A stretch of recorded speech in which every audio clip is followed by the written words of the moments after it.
We are live right now. So, I just want to welcome everybody, anybody coming in. Me and Matthew are good friends, so if we go different on any topics or whatever, we like each other. There shouldn't be too much controversy, but we just wanted to have some discussions over some ongoing things and a couple things that Matthew brought forward.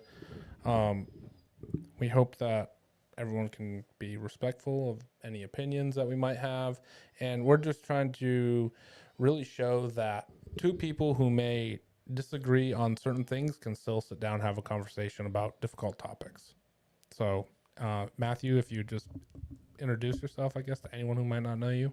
Yes, my name is Matthew. I have been sort of getting this like politics sphere for a little bit now. In college, I was a super hard like right-leaning person. I used to go to like the Turning Point events. I used to watch Charlie Kirk, Candace Owens up on stage like debating random college kids, and I used to think that like the right side is like super right, and I was always like, man, like it's crazy. If I ever met like a liberal, I don't know what I'd say to him. This would be insane, you know.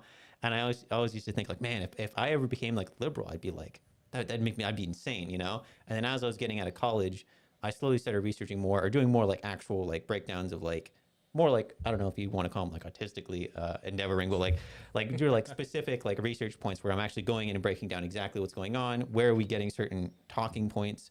And what I found is that people really don't like having super intelligent conversations. They like to have more like basic things where it's like, hey, your president is bad because of this, and my president's good because of this, and then the other side has it kind of flip flop the other way around. And nobody actually really wants to get into where we get these sort of like, why is the economy bad? Why is this? Why is that? And I think it's really good to kind of sit down and break down and have a good conversation. But yeah, going out of college, I sort of started becoming more left leaning, and now I'm fully supporting Joe Biden. Fully. Fully. Full support. I won't make any comments on that right now until we get to it. Let me just share this and then I'll be ready to go. Boom, boom.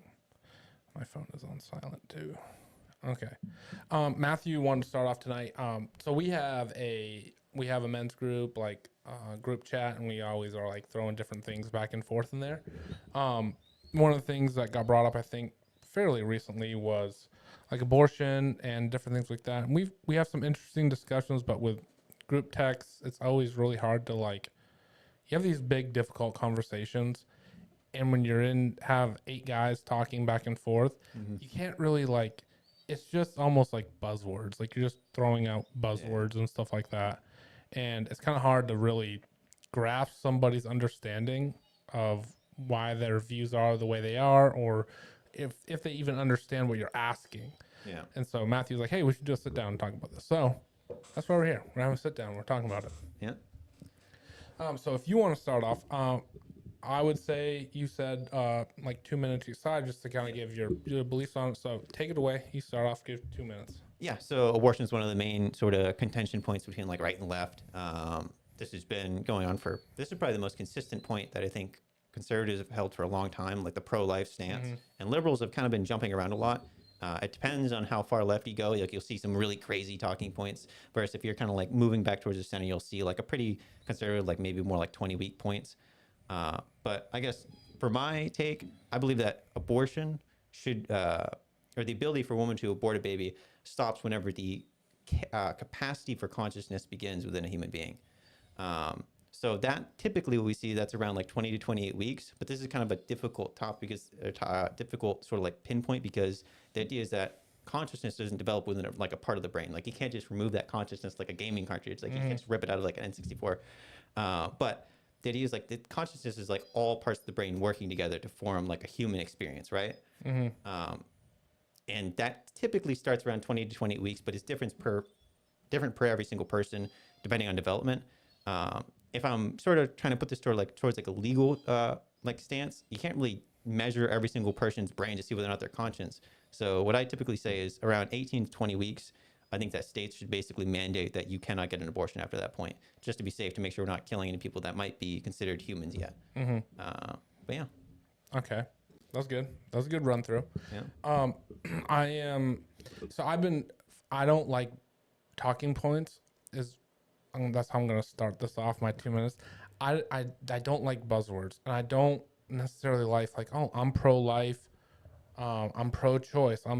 Because they're all, I feel like um, like a psychological trick or a wordy trick to be like, hey, I'm the most upstanding person. Hmm. And I don't like playing word games like that. And I understand, like, once you start having these debates and these conversations, they're helpful because you can kind of get the gist of someone's point with just like saying like, hey, I'm pro this or pro that. Mm. But for me, I always think of it as an individual, and I think of myself as an individual. So for me, I don't like abortions. I am against abortions. I'm more anti-abortion Hmm. rather than like putting the pretty pro-choice words on it. There are some pro-choice people or pro-choice people that I slightly agree with some very small things, Hmm. and there are some pro-life people that I might slightly disagree with. Hmm. Um, but my basic viewing pretty much just comes from the Bible. I'm a Christian. That's where my moral structure is. And I believe that um, in the Bible, it says that, God knew you before you were in the womb. You were already created. Hmm. And if I truly believe that to be true, then I have to say it's a person before they're almost even conceived, or he thought of you before you were conceived, or he knew the number of hairs on your head before you were conceived. All these things, like, your soul was already there.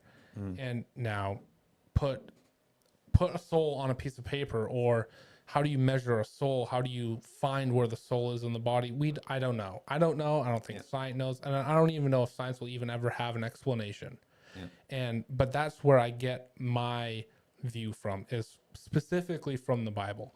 Okay. And I believe that I believe that you should always try to avoid killing, and whether that be animals or anything either. Hmm. You should have very thought out process before you take a life, or before you take something away or Mm. kill something, especially something that God created. Mm. That's kind of where my moral stance comes from. And so to put it on paper, in terms of the abortion debate, I would say anything from conception on, Yeah. I don't like. That is where I'd stand. Now there's plenty of arguments for and against, but that's pretty much where I stand, and we'll probably go back and forth on a lot of this stuff in a minute here. Okay. But that's kind of my opening statement. Awesome. No, yeah, I super agree. People that put like words and everything, like pro-life, pro-choice. I always thought that was kind of like, and when I was looking to the topic, I'm like, that's kind of cringe. Like, 'cause it's like everyone's technically pro-life, you know? Like, I don't. There's so few people I can imagine that are like, oh, it's actually a living being, and you should just be able to kill it. Like, it's like that's you're no matter what, there's no way you can defend that, you know? So it's more just like pro-abortion or anti-abortion. So I would kind of like to like start off on our back and forth, and I don't think a lot of people do this. I'd say we start off where you and I would probably agree. Okay. And I would say, okay, let me put this out there. Woman's pregnant. I think we would agree that only women can get pregnant. I think Yeah. we'd agree with that. Well, it depends how they identify. Oh, okay. No, I'm kidding. But I think we agree with that. Woman is 9 months pregnant. No health issues. She just doesn't want the baby anymore. She thought she wanted it. She's 9 months pregnant. Yep. She wants an abortion. I would say you and I would both agree that that is morally wrong. That's absolutely wrong. Yes. And- Yeah. No, that's morally wrong. I don't think.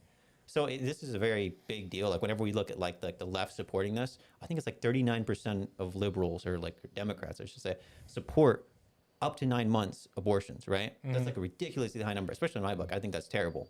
But what we actually see is that like after 20 to 21, I think 21 weeks is where they determine like a trimester to be. After 21 weeks, guess what the actual number of or percentage of abortions are? I would say less than 5%. It's 0.9%. Yeah. It's incredibly low. But like the idea is like it still happens, and I think it's super wrong. But the only and I think we both agree that like anytime after 21 weeks, the only exception would be for the life of the mother. I think that's like the only place where we would actually coincide. But anything after 20 weeks, anytime you consider it to be a person, I don't think that you can ever like I don't know. I think Peter Singer also explains this, or maybe it was a different lady who wrote a book on abortion. They say like the choice of the mother outweighs the life of the fetus because the fetus is seen to be like an attacker, like a parasite. I think that's terrible. I think those are terrible arguments. I would always defend like when it's a life, you have to protect it. Before then, it's up to the choice of the woman. Yeah. So pretty much what you and I both agree on fully is that anytime after, and you said 28 weeks, anytime after 28 weeks, we are totally against having the abortion. Yep. That's right. You and I, look at me, conservative, you, progressive. Is that, would that be a, how would you describe yourself? I would say I'm like a liberal, more like a sock dem almost, like a European. okay. Yeah. I would see, like, okay, side note, you want to know what I would consider myself? What? A 1776 liberal. I hate when people do this because it's like you can say like, oh, I'm a classical liberal, but it's like nobody ever goes like, oh, back in the day, if this were like the 1600s, I'd be like this type of person. Like I feel like we need to talk about like what we are like Yeah, right what now. we are now. So Yeah. I believe in, like, I think liberalism, the word, kind of got a bad rap. I know this is off topic, Yeah. but when, like, these are what our forefathers believed in, these, Yeah. you know, thoughts and these words and stuff Yeah. like that. Anyways, if you have your time, look it up. But now let's go before that. And so you say it is the consciousness of the baby, Yeah. the consciousness of the fetus or of the growing baby. The capacity for consciousness specifically. So like it doesn't have to have that consciousness like working at that exact moment, but the idea is that it has to be able to hold that consciousness at one point. Yeah. So why do you hold that? Like, what makes that the deciding factor for you? So a lot of people say like the idea behind like abortion is that like it's just whenever it is a life, it's whenever you believe it's a life. But the idea is that's not really the case. It's whenever I think that like the whole like idea of like what we think is right for abortion, whatever the time is whenever society believes it's a life. And the idea is that I think that we're just trying to make the best arguments that map onto society, right? Because the idea is like I can consider it to be like not a life up until like 3 years after birth. But I'd be wrong, right? But okay, now I'm gonna come at you with a lowball question. But what if society determined that a 1-year-old? What do you mean? What if society determined that a 1-year-old isn't a living thing? Yeah. I think it'd be a pretty wild society, but the idea is that I'm very subjective in terms of my morality. Like I'm very like the society determines sort of moral state.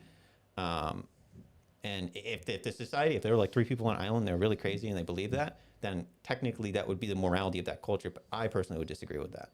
Okay. but- But what if you got dropped into that island? If I got dropped into the island, Yeah. I would revolt. I would run away. But the idea You is can't that, run away. It's an island. No, I know. But the idea But is would that, you conform? What I'm saying is, would you conform to the society? yeah, I personally wouldn't conform to the society, but the idea is that society's morals is determined by the ruling people there, you know. And this is how it's been for history. Like, for example, like slavery, we would all agree is like a terrible thing. But if you lived in like the 1800s or 1700s more, and you lived with slavery, you'd be like, oh well, I guess I got to conform with this society. Like it's really shitty, it's bad, but like that's what this society believes is like the correct moral code. Well, Unless you're a Christian. there were Christians in the United States, right? Yeah. That was the Pilgrims. I was saying unless you're Christian, because there's a lot of Christian abolitionists who did not agree with Yeah. slavery and stuff But like that. there were Christians that also There were did, Christians that also did believe in Yeah. it, because society kind of pressured that way. Yeah. I have actually thought a lot about that, Yeah. and it happens. It happens all the time. It happens way more than I think people really think about it. Yeah. And for just a slight offshoot of an example, look at clothes, music, like side story. Yeah. I have this kid that I've been like training. Like he comes to my house and works out. Yeah. And he's like, bro, we gotta listen to this song. And then so like he puts it on and I'm like, why do you like this song? He's like, it's good. And I'm like, not really. Like dude, this is not a good song. Yeah. And he's like, yeah, it is. All my friends love it. And I'm like, Yikes. yeah, all your friends like it. Okay, but like, what makes it a good song? Yeah. And I was having this discussion with people earlier today, but I'm like, I really don't care what he says. If he gives me an answer, I'll take it and go, yeah, okay, fine, we'll play the song. If he like, hey, I like this sound, I like these lyrics, I like the way he says this or does this or this, but there's not even an answer there. It's just, well, my friends like it. Yeah. And then he's like, oh, I have to buy these shoes. I have to buy these shoes. And I'm like, why? Yeah. Oh, well, because like they're cool. Why? Yeah. There's like no personal attachment to it. It's all outside attachment. And so people can think like, hey, that doesn't really happen, or I don't think society can control the thoughts on abortion or any of these hot topic buttons, but like they really can. And I've watched myself change my own views throughout my years. Like I've Yeah. gone back and forth on certain things, and like you do have to sit down and think about what do you believe and why do you believe it. Yeah. Yeah. Adding on to that, I think one of the worst things, and I hate when people say this, they'll go to college and they'll be like someone on the right, and they'll go to college and they'll become like a lefty because they'll say, "Oh, I saw people on the right and they were crazy," or they'll go to college as a person on the right or a person on the left, and they'll see like people on the right in college and they'll be like, "Oh, these guys are crazy, so I'm changing my mind." Like the idea is like you shouldn't look at a group of people and say, "Oh, those people are crazy, so I'm not going to believe any of their beliefs." I think that's terrible. If you don't want to be a part of that group, that's one thing. But like to say like I'm going to dispel all these beliefs. I'm not going to look into this because these people are crazy. It's like it's such a bad. I had a discussion with my brother the other day, and it was a discussion on Christianity, but I was like, it, maybe it's just a personal thing with me, but it bothers me so much when people don't have a reason for why they believe, Yeah. and it doesn't have to necessarily be like, oh, I dug into all the information, because I understand some people are just different. My temperament is different than others, and I'm probably more unique than certain people. But I'm like, there is a Bible verse that says, always be ready to give a reason for why you believe the things that you believe in, Yeah. or give a reason for why you believe. And I kind of took that probably more to heart than certain people. But like when people just say like, oh, I was raised this way, and it's like, okay, well, what if you were dropped over here and someone had questions for you and you didn't know how to answer those questions? Now you're kind of stuck Yeah. because you don't know why you believe something that you've believed your whole life. I always just take issue with that. And I would say like on big things, it doesn't have to be everything, but on big things, hot button topics with our culture, topics with our discussions with our politics, look into it as much as you can, and at least be able to give a reason for some of the positions that you hold. Yeah. And then one of the things that I learned from listening to other people is when you have a belief, stand up for that belief. Yeah. Like be able to stick your flag in the ground and say, this is where I'm at right now. Yeah. Like don't be too wishy-washy. I think that's huge, but we can get back to the abortion stuff. Okay. No, that was awesome. I choose at conception mostly because I don't think there's a great place to pick. Like I think there's good arguments. Some people may give out some good arguments. Yeah. Like your argument that you have is pretty well thought out, but it's too loose for me. It's too like what if? It's too what about the slippery slopes? Too arbitrary is what you're saying, kind of. I don't know about if arbitrary is the right word, but I think that when someone says like, tell me when this thing becomes a life, life is such a hard thing to define. It's such a hard thing to measure. Now for you were swayed like, okay, consciousness, like I can put my flag in the ground here. I think consciousness is when you become a life. It's not, I wouldn't say convincing to me. It's a good argument, but for me, it's like, I don't know. Like let's say you put a 28-year-old fetus in front of me, and you put a 1 week old fetus in front of me, and I put a gun to the fetus on each hand, and someone said like, hey, you have to pull the trigger and kill one. Like, and this is a crazy hypothetical. I probably couldn't do it. Like I couldn't look at that one and go, well, this one doesn't have a conscience. I know this one does. Yeah. So I can shoot this one and not feel anything. Like I couldn't do it. Yeah. And so for me, I just have to go, well, if I couldn't do it and not have any second thoughts, then I have to go back to just conception. Yeah. No, I think that's one thing where it's like when you're.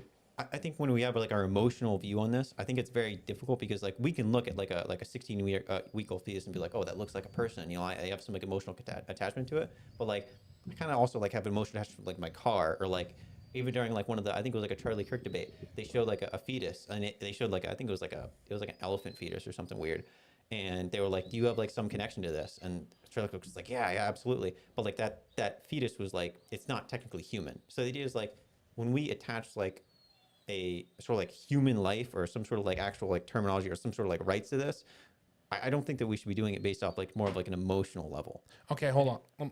I got an analogy Okay. for you, yeah, I think an analogy. So you have an iPhone, right? Yep. Okay, let's say regular iPhone, right? It's your iPhone. Yep. And let's say that Steve Jobs is still alive, and Steve Jobs came up to you and he goes, "Hey, I made this iPhone for you. Mm-hmm. It's the same exact iPhone that you have sitting right there. Yep. But Steve Jobs made this one." Mm-hmm. Would you not kind of be like, "Man, Steve Jobs made this one right here for me. I'm going to use this one." Yeah. Because that one's just a normal iPhone. Yeah. This one he made. Yeah. And it's like, it's connected to the dude who started Apple. Yeah. It would have some sort of emotion, value. Yeah. You can't really put your hand on it and say like, but would you not pick that one? It would have more like I say like because it's Steve Jobs' iPhone, I think they would have more No, he made value. it for you. Yeah, it'd have more value to me. Yeah. Yeah. Okay. So when I see a fetus, I go, that's not anybody's, like, that's God's property. That's his property. Mm-hmm. And for me to go like, oh yeah, like I can just make this decision in my head and go, well, I don't think it's a life. Mm-hmm. So I can arbitrarily, I don't want to say arbitrarily, but I can pick when it's a life and when it's not a life. Yeah. When I know it's his property. That's where it's hard for me to go like, okay, I'm going to make this big, massive moral decision. Yeah. And it's going to be at this point when it's not mine. It's Yeah. not, I don't have the right to, and I'm not saying this because I'm a man. Mm-hmm. I'm saying this because I'm a Christian.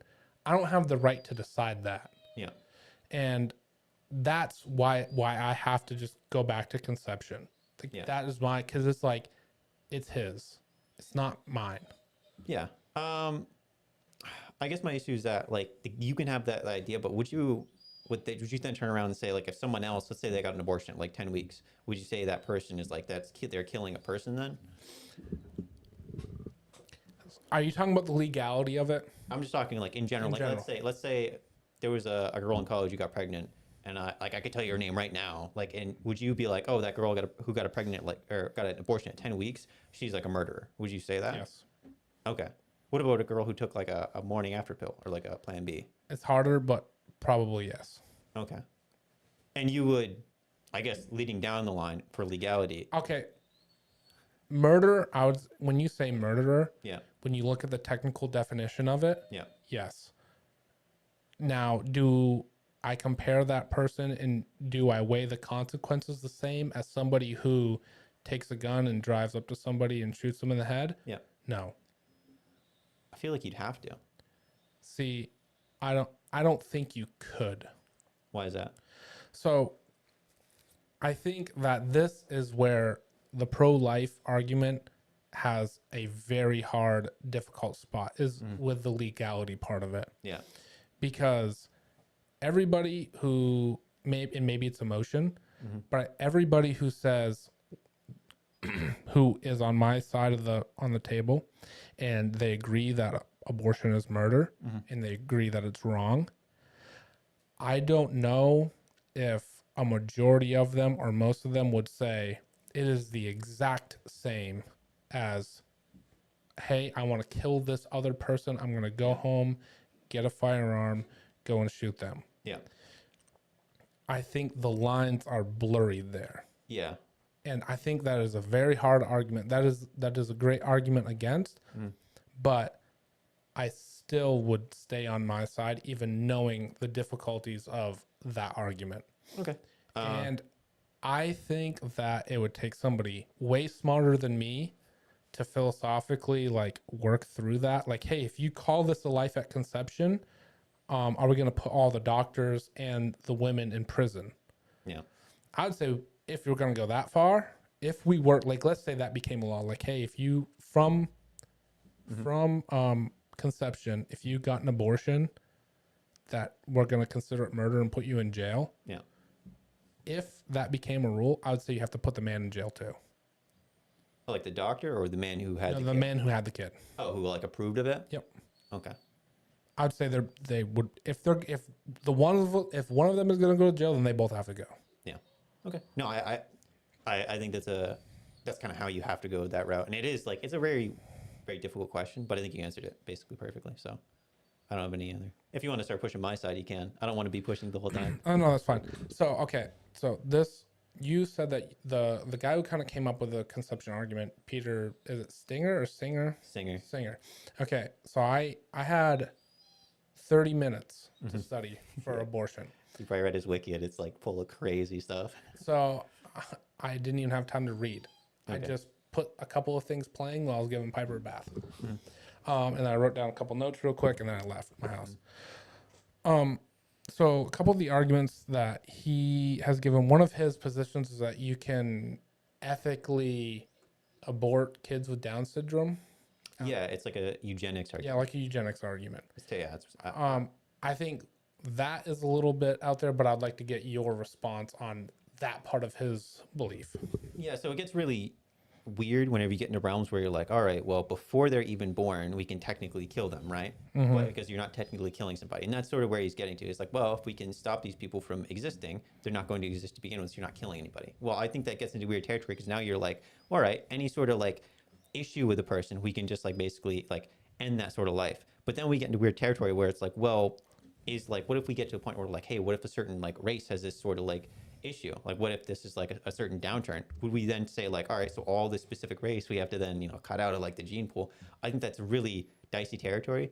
And I think that whenever we're starting to do that, I think that's really almost like cruel. Like I think we get into territory where we're actually like starting to physically like cut out certain parts of the population, but we're not technically killing them, but I think it's still wrong. Would you think that it's wrong that if if a mother got a DNA test, I think it's a DNA test done at the 10-week time period, and they found out that their child has a deformity, do you think that would be wrong to kill? Just because the sole reason, because there is some sort of deformity or mental issue or something like that?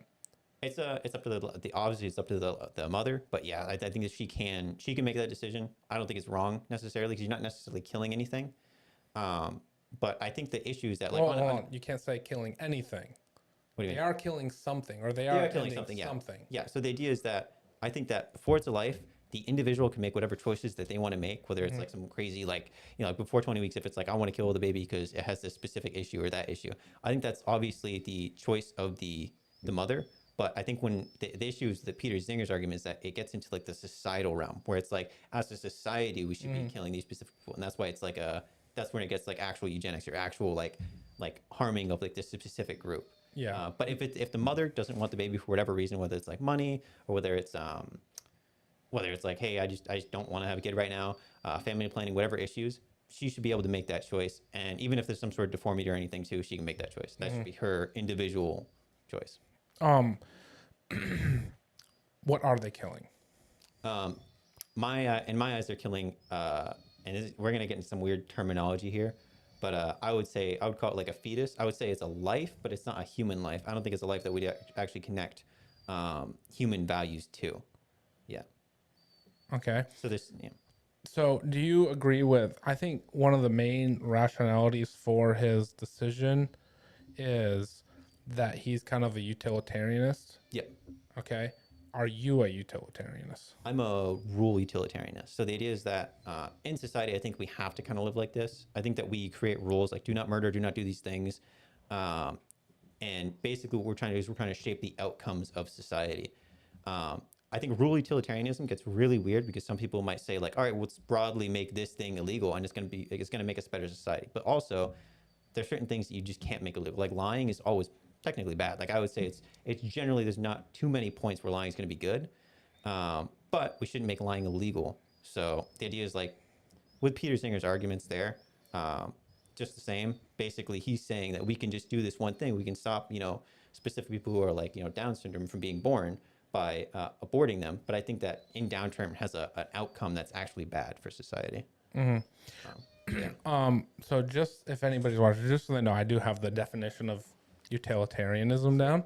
So the definition of it is the actions or rights or actions are rights are right if they are useful or benefit a majority. Yeah.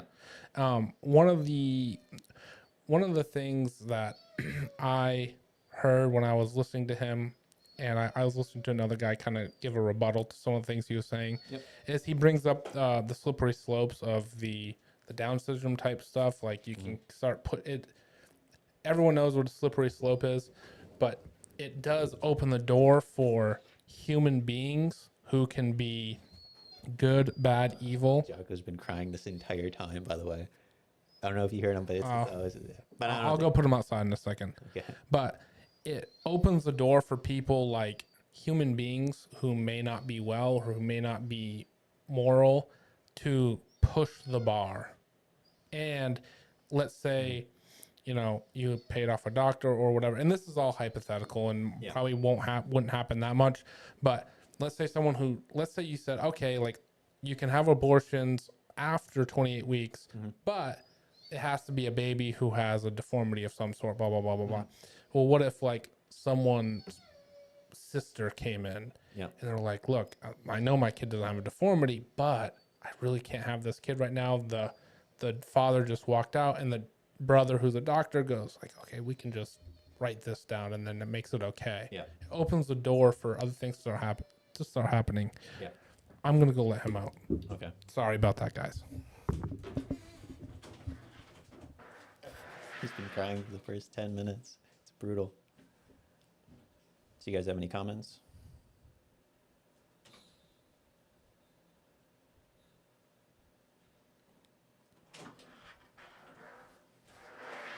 Okay, I'm back. I got these new headphones and they're kind of janky to put on, but I like the sound. Yeah. So for the utilitarianism, it's really weird because utilitarianism is like it's a very broad concept, and we can say like generally we can do really bad things with this, but also we can do really good with things with this. It all depends on how you use it. It's just a tool, right? Yeah, and it is a way that people generally, if you see like a lot of the crazy bad guys in movies, it's always like, well, I'm actually utilitarian. Like Thanos would be like, well, I have to kill 50% of the population because it's going to turn out better for us, right? He's utilitarian in a way, but it also is like how we function our entire society. We function it based off rule utilitarianism, right? So, when we start talking about these arguments, I think it's very difficult to pull those up and like break them down and say like these are in general bad or good, because at the end of the day they don't have any actual moral weight to them necessarily. It's more of how you use them as the moral weight. One of the things that when I was listening to him kind of give his thoughts and stuff on this is he kept saying, like, when he was arguing the Down syndrome part, like, hey, like I think you should be able to abort these kids, blah blah blah, because we know. And whenever I have these like buzzwords in my head, and when people say them, I latch onto them. And he said, because we know they're not going to have a happy life. And I'm like, how can you know the future? Yeah. And how can you measure happiness? Now, I know there are ways to do it, but I'm talking about peer happiness or peer, like you can't. So when I hear stuff like that, I'm like, okay, you can't know that, for one, because if one person is Down syndrome or whatever, has a deformity, and they're happy, they have a happy life, then that crashes your argument. It kind of cripples it from the beginning. Yeah. And then, well, how do you actually measure that? Yeah, I super disagree with his argument there, where it's like you should be getting abortions because you disagree, you think that your baby's gonna have like a bad life. I think there are good and bad reasons to get an abortion.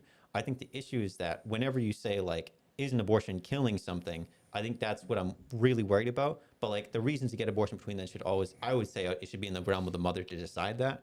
But there are good and bad reasons to get abortions in general. But also, this goes back sort of like the conservative argument. People always say like, oh, you have a kid now. They're like however years old. Would you, if you wouldn't aborted them, would you be sad now? I think that's like you can never really tell the future. You can never really tell what's going to happen. So I don't like this idea where it's like, well, years down the line, they're going to be happy or not happy or whatever. And any sort of like eugenics arguments, I'm super against those. I think those are like terrible. There's a terrible way to go about explaining why, or like explaining the, I guess, the pro-abortion side of things. It's just dicey territory. And you never sound good doing it. You never, even if you have some morally consistent thing, it's always a bad look. So then my other thing, and this kind of brings me to the end of my notes. But so one of the things that I've kind of noticed with right and left, and it can be.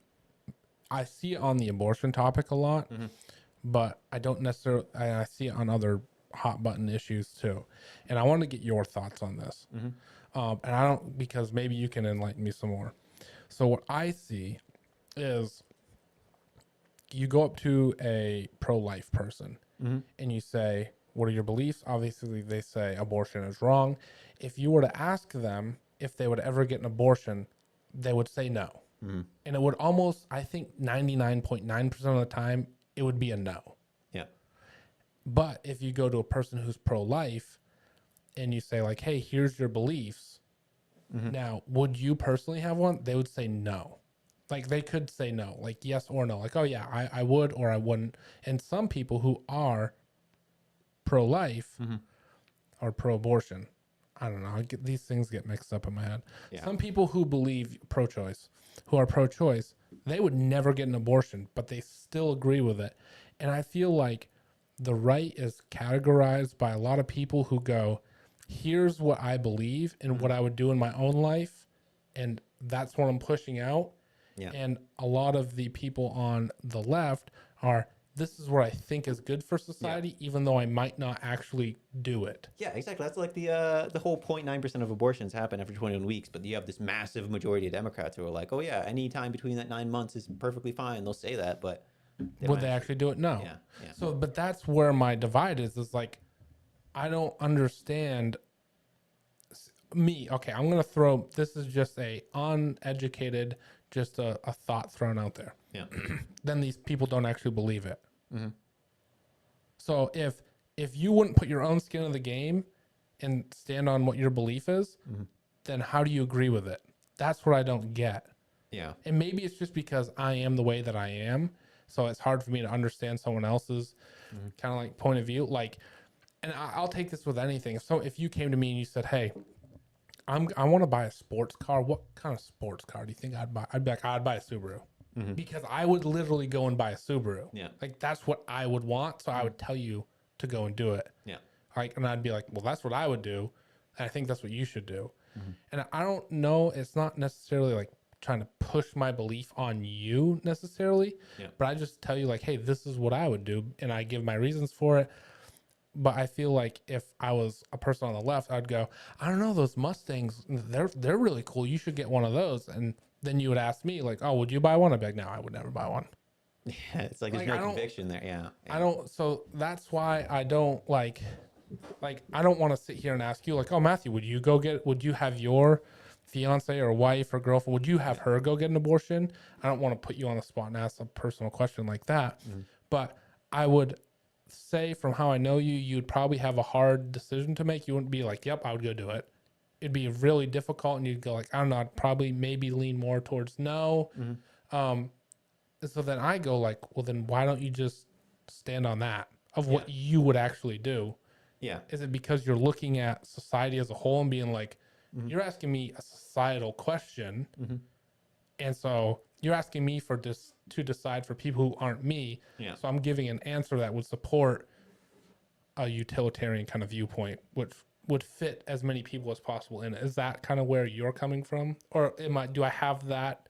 I think it's a little deeper than that, but generally, I see when I say like society is sort of mapping these views on, or whenever I say like 20 weeks is where society believes it to be, I say that because I think that society sort of has this view of what life is. You know, like we have this inherent, like we can't really map on exactly the words to it, but we have this sort of like view where it's like, all right, when somebody's dead, the reason why they're dead is because they can't speak, they can't come back. You know, whereas if someone, let's say they were knocked out, they're about to die, and we're giving them healthcare. The idea is like they have the ability to come back, so we believe that they're still alive. You know, I believe there's something deeper there, some sort of like human consciousness that we map ourselves onto, and I think that we could easily do the same for essentially like whenever I guess sort of like the process of the fetus becoming human.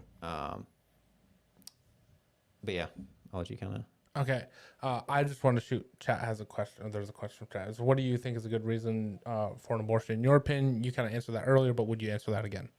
Yeah. So essentially, anytime we talk about like specifically like family planning and things like that, there's a lot of like, especially like teenagers, like kids and like really like the kids that are not ready to have kids that get pregnant. And it's like, at that point, like, I think that is an okay reason to get an abortion Before 28 weeks, before 20 weeks. 20 weeks. But to make sure there's no ability for you to be eliminating like a conscious experience. I think that like as long as I think that the mother obviously always has a choice there. She can always within that 1 to 20 week period always get an abortion. But the good and bad choices, what it comes down to is mainly like as long as you have like a firm like, all right, I want to be like a family planner. I'm not like I'm a teenager right now. I don't want to have kids. Or if you like specifically doing it for like money reasons, that's not necessarily bad. But I don't know. I don't think there's like I don't know. I'll let you kind of take over. There's not really. You had said earlier, life of the mother. Yeah, life of the mother at any point, right? Sure, if that's your opinion. Yeah. Okay. Yeah. So I had what would change your mind? I thought about this a lot. When it comes to actually like the full abortion, like at 20 weeks, or 20 to 28 weeks, I think that everyone's kind of wishy-washy in where they are. I could easily move to conception, but what I would need to see is some sort of like showing of like maybe a deeper understanding of consciousness, possibly, or if society were to show like, hey, we actually do care about a life whenever it's doing this specific thing, or if there's something at that conception that would be like, this is unique and this is what society cares about. I can make you a promise that society is going to go the opposite direction. Towards 9 months. Yes. Or, even if it creeps very, very slowly. why would you say that? Because I have a kind of a personal belief that there's nothing new under the sun. 1,000 years ago, they used to sacrifice babies to the sun god. And now, do I think we're past that? Sure. But as humans, do I think we could come up with another reason to do something stupid and crazy? Yes. Do I think that the world is overall trending towards evil? Yes. And I think that eventually we could get somewhere like that. I mean, Okay. I'll reiterate. I'll reiterate real quick. 10 years ago, there was no argument for 9 months. 20 years ago. Yeah. Year 2000, there was nobody, like not one person arguing 9 months. Now there's discussions about that. yeah. With not just nobodies, but with politicians. Well, if we look at politicians in general, it seems like the actual like the space for where we actually believe like an abortion is okay is going down, sort of. Like after Roe v. Wade, it's like it seems like all these states are putting like really harsh caps on like all the different sets of abortion. So I think that in certain areas, I think that like the whole 9 months meme is like it's grabbing hold, especially in like places like New York. But generally across the United States, I think it's more like, all right, the first trimester is all you really get. I think generally the population is that, but I would still say 20 years ago, there was no argument for 9 months, period. And now there is. Okay. I'm not sure if that's necessarily true, but I could see it. Yeah. Okay. You want to know what would change my mind? What's that? So I have actually thought about this. I would need significant proof that God isn't real. If you ask me what that significant proof was, I can't give you an answer. But Yeah. that would be my answer, because that is where pretty much my opinion is based in. Okay. So if there was significant proof that God wasn't real, then I wouldn't believe it. Okay. I would change my mind. Okay. And I'd probably be somewhere along conception where you're at. That would kind of be my... I gave another it's definitely... moving rapidly. Moving rapidly, yeah. But yeah, I think that there's evil people in the world who want to do evil things. Yep. There might be a tiny population, and they're always going to want to create destruction, and that eventually there will be more conversations, at least pushing that way. Now, it might take way longer than I'll ever be alive to make it to that point, if it ever does. But I think that societies usually devolve over long periods of time. I feel like we're moving in a pretty good direction right now. When you say like the society is becoming like more evil or more like whatever, they're pushing in the wrong direction. I don't necessarily think there's necessarily like an evil direction to go in. I think that what we're really trying to do in society is we're trying to make it more acclimated to more groups of people, right? So like back in like the 1800s, we had like slavery, but now we kind of cut down on slavery because not necessarily because we think it's like morally a terrible thing, but mainly because people didn't want to be slaves in society, right? And then as we go along more, like civil rights, segregation, that was bad because people in society were feeling like they were being like mistreated. So we're trying to like sort of acclimate, move more people into like the center of society, be more equal in society. What happens when society falls? If society, Hypothetically. if society falls, then we don't have like there'd be no this argument. Like there's no reason for, like we're in like a territory where it's like there is no more like system or anything. There's nothing to really talk about there then, right? Like if society falls, then it's just everyone for themselves. Everyone has their own whatever beliefs, whatever they want to do. Yeah, but they're still right and wrong. I think that personally people can have like their own right and wrongs, but generally it's like the societies that create like that moral system, right?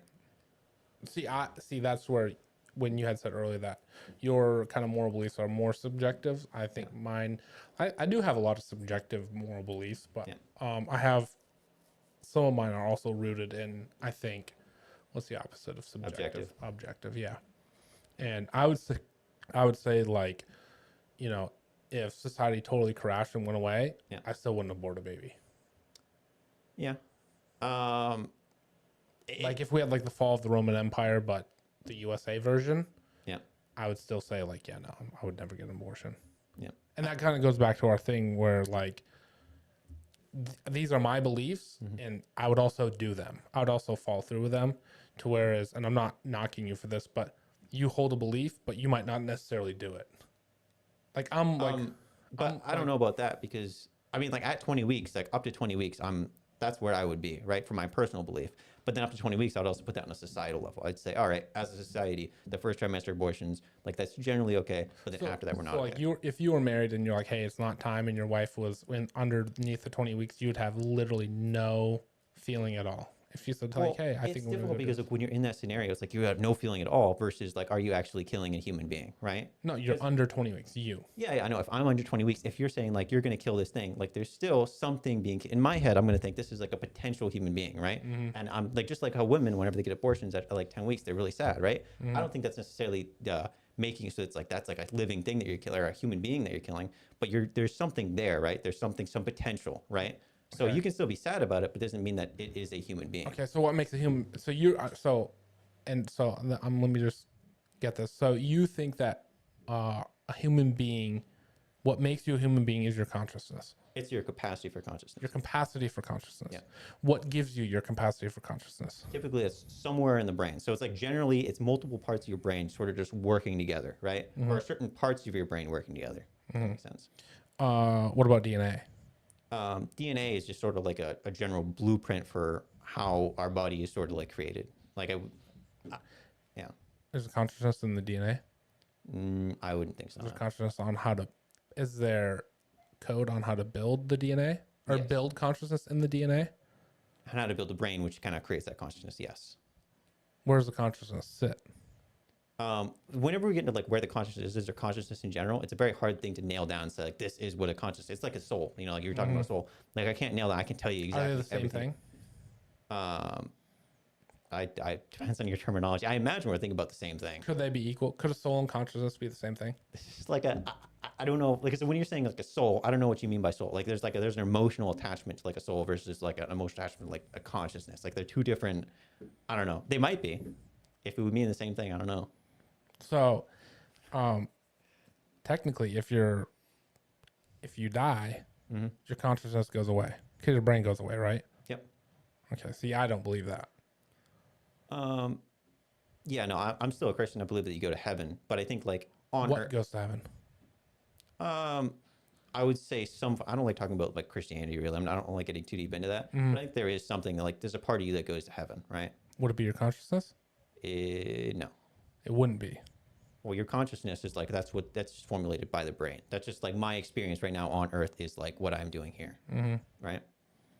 Even I think even in the Bible, I think it was mainly in like the New Testament. I think it talks about, and this is like completely. I might be wrong about this. That's fine. I'm talking to you. All right. So it talks about how when you go to heaven, you lose all of your actual like your understanding of the world. Like when you go into heaven, that's it. Like you're kind of like you're not thinking about like your earthly attachments anymore, right? So in a way, I could see like maybe there's some form of soul or something that goes up to heaven, something like you kind of like during judgment, you have that sort of like explanation. Then after judgment, it's like they wipe you clean, like you're done, like you're in heaven, you know? But I couldn't, I don't know. When we get into that territory, it's more of like I don't like saying like, this is my belief because of this specific thing. Cause I can't tell somebody like, hey, this is like my belief. This is why I think this. But like, it's kind of hard for me to like, explain that to them, you know? Okay. Last question on this. Okay. Unless you have more questions for me, but this is my last question for you. Okay. So, what if society says 20 weeks? Yeah. Science says 20 weeks. Science. I'm saying like as a consensus. Okay. Okay. And this is a hypothetical. Yeah. So, all of society, I'm talking 90%. Yep. Agree with 20 weeks. Science agrees with 20 weeks. What if you had your own experience where God told you no, it's conception? Yeah, then I changed my mind. I don't think that. I think it's whenever we talk about like God speaking to people, I'm not very like I don't like the idea of like God speak because I don't. It's not like I don't think I've had any experiences where God is specifically speaking to me where I know He's speaking to me and stuff. So I don't like to do that. But if God would come down to me and I knew it was God, and I'd be like, all right, yep, absolutely, it's conception. Yeah. Interesting. Do you have any more questions for me? No, I think that we're in a pretty good spot. Okay, I got one last question. Sorry. Okay. Do you think that my position from what I've said, do you think it is well thought out enough? Yeah, no, obviously you're taking more of like an objective stance where you're like, all right, I'm getting this definition from the Bible. So it's hard for me to go and say like, this isn't true. But like, I also, I follow the Bible. I'm a Christian myself, but I don't necessarily follow that same set of beliefs. But also we're two different, realms here. Like I'm more of like an existentialist Christian, whereas you're like, you're more objectivist. You're strictly like by the Bible, Kind of, sort of, yeah. Yeah. But I'm just asking if like my arguments, my answers that I gave were. No, they're really good. I thought they were like perfect, especially the one where I asked you like about like the Plan B stuff. You set up and you're like, no, that would be murder. Like it's not like you're not like, well, actually, hang on. It was like you were just like, backpedaling. yeah, this is exactly what it is. So that was a solid answer. I think those were good. I think it was great. See, Ty's got some left questions. and right, we can make them. Okay. I don't think it can be considered is that political when it's almost 100% guaranteed that the baby will be born. Good point. I will say Ty is about to become a dad. Yay for Ty. I think that's fantastic. I think, would you, sorry to keep asking questions, would you revisit your thinking on it if you got married and your wife was pregnant? I wouldn't want that to be what changes my mind because I feel like that would be like a super emotional thing that I'm going through. But I'm always revisiting this. I'm always like looking new stuff. I mean, even like a year ago, I was fully conception. Like I was fully on the board of like, all right, this is exactly what it is. You can't make another argument for conception because I was like, how would we do that? But then I obviously I'm listening to like Destiny and those guys, and sort of breaking down at least the good parts of Peter Singer. I think there's a really good explanation for like what we care about in terms of like human life. Who's the bald guy? Atheist, super atheist dude, bald guy. Destiny had a debate with him, and he was like, "Oh gosh, I wish I could remember his name. I've seen him so many times debating." Yeah. Could you look it up? Yeah, I could. Let's see if I can find it. His position was, it kind of like blew me out of the water.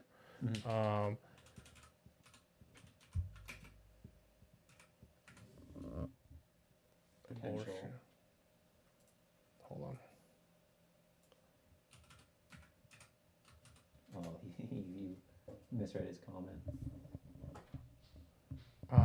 It was, I think it was a while ago, but this dude made Destiny look like a conservative, like a whole. Was he? He was a super left lane, I'm guessing. Yes. It's Bill Nye. Yeah, freaking Bill Nye. Did you know he has an engineering degree? I wouldn't be surprised. There's a lot of wacky people that have wild degrees. I'm pretty sure he has my engineering degree. Oh. And that's it. Mm-hmm. So I could be Bill Nye. How is he a scientist then? That's like weird. I know. It's TV. I'm not gonna be able to find it. I know it was a long time ago. Yeah. His name might come to me later. That's fine. I don't like this kid either. I'm sorry. That's just. I think he's doesn't he? He argues for objectivism, without there being a God. I'm pretty sure. I just can't remember. I just remember as a bald guy, he's kind of bigger. I haven't seen it in a while, but it's an old. You're a little rusty. He's talking about how because you misread his word that you said political and it said potential. Oh, well, I'm reading from like 4 feet away. Give me a break. I'm trying. But I am rusty. Yes, it is true. Okay, next. So moving on, Israel Palestine. I think we'll agree a lot here. Yeah, absolutely. How do you want to start this part off? So yeah, I'll just give a quick breakdown of like the structure, what's going on. So essentially, right now, you have Israel Palestine. On October 7th, people started really getting into them because there was a huge breakout. Hamas did a complete terrorist attack. I think they killed like over 1,000 people. Really, really bad attack. Really gruesome things. Hamas is a terrorist organization working in the West Bank, which is like the southwestern part of Israel. And essentially, they did a terrible attack. Israel is responding now by going through and basically trying to eliminate Hamas. The main other player in the region is obviously Palestine, which is technically Hamas is technically a part of Palestine, but Palestine is also the general grouping there. The Palestinians are like a lot of people call them like Arabs, but they're not necessarily Arabs. They don't like to be called Arabs. They like to be called Palestinians. Palestine was formed in like 1948 or so, like the official Palestine. I think it was after World War I in the 20s, if I'm not right. My, That's where the word first appeared. I think Yeah, the word 23. Yeah, well, yeah, technically. And people always said like back in like the BC era, it was technically first conjured up as like Philistine or whatever. But in general, we started talking about Palestinians in 1948 or so, whatever the territory broke, and you started having like the Israelites or the Jewish people sort of owning their region, and then you had the Palestinians owning their sort of like little parts, which is like the West Bank and the Gaza Strip. I don't know if I got those mixed up. But yeah, no, essentially, there are people right now. We're basically going to break out down the reaction for the United States. I don't think we really want to talk about the region too much. No. But the idea is that in the United States, we have a lot of kids on college campuses coming out and saying things like "Free Palestine" or specifically pushing for the Palestinian sort of side of things. River to the sea. Yeah, it's really dicey because you're in worlds where like you may be supporting Palestine, which isn't necessarily Hamas, the terrorist organization, but then we start making excuses for them. And it starts getting really dicey. But mainly those protests on college campuses aren't. I mean, sometimes they're protests and sometimes they get pretty violent. Overall, I would never defend. I'm super on the side of Israel. I think there's a lot of people, especially on the left, on the side of Israel, mainly why Joe Biden, my favorite president, supports sort of like that Israel. He backs Israel still. There's still a lot of people on the left there, but also there's a lot of people on the left that support Palestine, that's the super rocky territory. Because when you talk about things like the one state solution or like forming them into one state, with like no specific rights guaranteed to the actual like Israelites, it's kind of like you get to territory where you're now basically forcing them off that land. So, yeah. Quick question. I'm not trying to make this about me, but just to show that I do have differing opinions. Is do you remember my stance on the Russia-Ukraine? I believe that you said you wanted to stop the war. I'm pretty sure, right? Yeah, I was more against supporting, like the U.S. supporting the war. Yep. What do you think my stance is on Israel Palestine? You're probably against supporting Israel, right? Probably more isolationist, I'm guessing. Or No, I would full support Israel. Okay. I believe in full support. Israel is one of our greatest allies. They've been our ally. And I think that we should support them as much as we can. Okay. And I would say, and so my belief kind of on the Russia-Ukraine part of things was, do I like Russia coming into Ukraine? No. Do I think Russia is a potential enemy allied with all of our other enemies? Yeah. Yes. Do I think we should be dumping billions into Ukraine? No. Because I think that Ukraine should be helped by their neighbors, by the people in the region who Europeans. it affects. The Europeans, yeah. Okay. And if the United Nations wants to help them, then the United Nations countries and those or NATO countries in that area, they can help them. Ukraine's not in NATO. Ukraine is not one of our allies. We have trained militarily with them. We have deals with them. The countries do have a relationship, but going back into, I think, like the 60s, the United States and Israel have been very close. Yeah. So I don't want to get too far into Ukraine. I think that we are super big allies with them. I think that we should support them. In terms of like European support, I'm pretty sure they gave, or they're pledged to give twice as much aid over to Ukraine than we are, but it's kind of like slowly dribbling out. It's not necessarily, they're not actually giving all that full support, but they are giving a pretty substantial amount. I think that even Germany is giving out their, what tanks do they have? Some weird, Yeah. some The super no, the Leopard tank is, I think. Leopard. Is that the Germans take or is that British? I can't remember. The Leopard. I One of think, them is German. Leopard. Yeah, so I think that they're doing their amount. I don't want to get too far into Ukraine though. That's fine. That's fine. Because I think that these conflicts are like super different. Like one is like Israel's like our friend, they're our ally, whereas Ukraine is like we've helped them in the past and we can consider them technically like an ally, but it's more of like it's a lot more geopolitical there. Whereas I'd consider them more like a sock puppet. a sock puppet to us. Yeah. Nah, I'm just playing. Okay. I'm just being decisive here. Okay, but yeah, no. Mountain Dew looks delightful. Yeah. I haven't had Mountain Dew in a very long time. Yeah, no, I've been drinking it way too much. I feel like every time I come here, I'm always drinking. You Mountain always Dew. have a Mountain Dew every time. You you probably come look back at all the old podcasts and probably have Mountain Dew. here. Yeah. Um, So I would support. I do support Israel. I do support the United States helping Israel. Yep. And I do think that some of the decisions that Biden made to help Israel was good. But on the same note, I am afraid of bigger wars breaking out and Yeah. Americans being pulled in. Yeah. That's my main fear with Ukraine and with Israel. yeah. And the question I keep asking myself is the world too connected? Is it too like, okay, so one of the things that I love to study is World War One. I studied a lot about World War One, and one of the reasons why World War One happened was because there's this massively complex web of alliances that were pulling other countries in for kind of nothing. And you know the crazy thing about that? I took a history class and I went down all these different routes.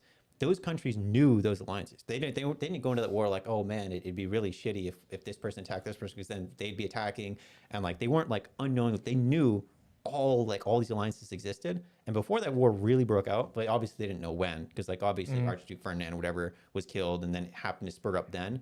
The idea was that all those countries knew those alliances and knew they were on each side. So when the war broke out, Germany attacked. It was like everyone knew exactly where they were. It wasn't like a surprise thing. You want to know the even crazier thing? What? All like the heads, like all the leaders of all the countries were all pretty much related.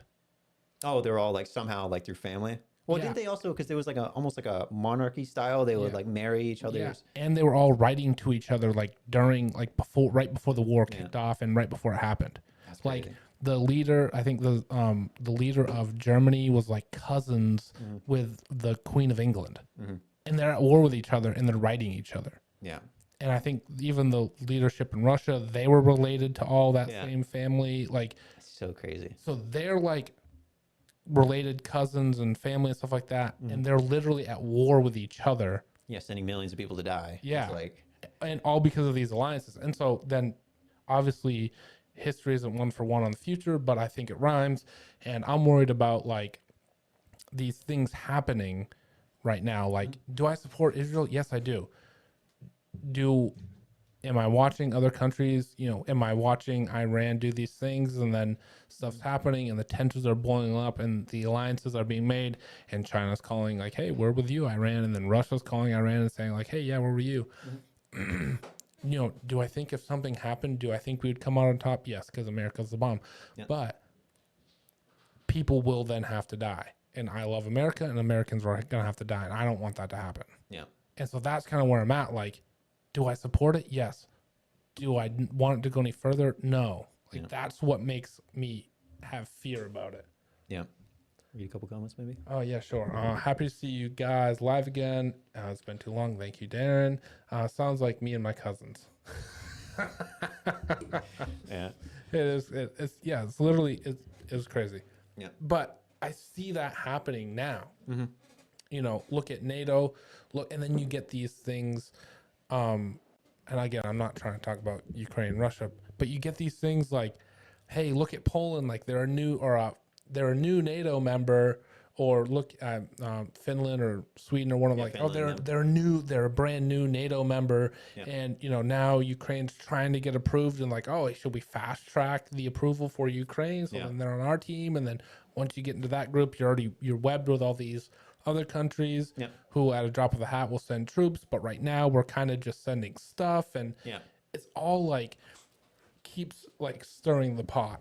Yeah, And I see that kind of happening now in Israel a little bit. I think that the U.S. is super aware of this. That's why whenever we talk about like things like whenever Russian soldiers are in certain areas, we always make sure we call and pick up the phone and be like, "Hey, are there guys in this area? We're not going to be shooting each other, right?" Like I think both sides, Russia and the United States, knows that they never want to have an open conflict between each other. This isn't like something that we're kind of like just like easing to. I think that we have even steps of like escalation between like us helping Ukraine, right? Like at first, Biden's like, "We're not sending this, we're not sending that, you know, we're not sending jets." But then later on, as it sort of went through, I was just sort of like get to those stages of like, all right, we're now sending them tanks. All right, now we can send them jets. All right, now we can send them this. It's sort of like this slow build up steps. We're not just like immediately like, hey, let's full out support Ukraine and let's send them into Russia. I think with Israel too, Biden's been very good about this, I believe. And you can even hear like Jewish politicians even say this too. They'll even reverberate.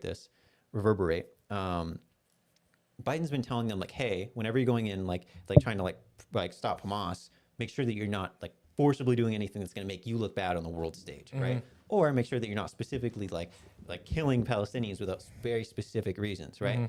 And I believe they've even held back aggressions because there are certain points where like Jewish politicians will be like, actually, hey, America has helped us out so much, we can't just ignore what they're asking us to do, right?